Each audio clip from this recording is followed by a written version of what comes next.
দর্শক, কথায় আছে যে বছর গরম হয় বেশি সে বছর বৃষ্টিও হয় বেশি।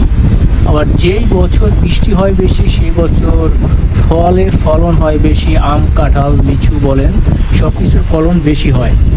এবং এই গরমের কারণে আপনারা দেখতে পাচ্ছেন যে আজকের যে লিচু গাছ, আপনারা যদি একটু লক্ষ্য করেন, এই লিচু গাছটি কিন্তু আসলে প্রচুর পরিমাণ লিচু হয়েছে। আপনারা যদি ছোট ছোট দেখতে একটু হয়তো আপনাদের অসুবিধা হতে পারে, প্রচুর পরিমাণ লিচু হয়েছে এই গাছটিতে। কিন্তু এই প্রচণ্ড গরমে, বর্তমানে যে গরম তাপমাত্রা 38-40-41 পর্যন্ত তাপমাত্রা হয়েছে, কিন্তু এই তাপমাত্রার কারণে কিন্তু আসলে এই লিচুগুলো কিন্তু নষ্ট হয়ে যাচ্ছে। আপনারা জানেন যে ফল কিন্তু আসলে বেশি গরম হলে এবং সূর্যের তাপটা যদি পর্যাপ্ত হয় তাহলে কিন্তু ফলগুলো ফেটে যায় রৌদ্রের কারণে। এবং অনেক ফলের ভিতরের অংশ কিন্তু পর্যাপ্ত পানি না পাওয়ার কারণে কিন্তু এই ফলের ভিতরের অংশটা ফোসা হয়ে একটি পর্যায়ে কিন্তু নষ্ট হয়ে যায়, শুকিয়ে যায়। দর্শক, আসলে তেমনটাই আমরা দেখতে পাচ্ছি এখানে যে লিচুগুলো আছে, সেই লিচুগুলো কিন্তু বর্তমানে যে সূর্যের তাপ, গরম, সেই গরমের কারণে কিন্তু আসলে লিচুগুলো নষ্ট হয়ে যাচ্ছে, শুকিয়ে পড়ে যাচ্ছে মাটিতে।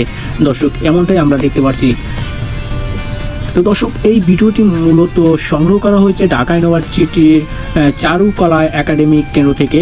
আপনারা যদি এখানে আসতে পারেন, এসে ঘুরে যেতে পারেন। খুব চমৎকার এবং খুব বড় বড় কিছু গাছ আছে, লিচু গাছ, যে প্রচুর পরিমাণ লিচু হয়েছে। আপনারা এখানে এসে দেখে যেতে পারেন। খুব সুন্দর এবং খুব সুন্দর পরিবেশ, চমৎকার পরিবেশ। দর্শক, আজকে এই ছিল আমার ভিডিওতে।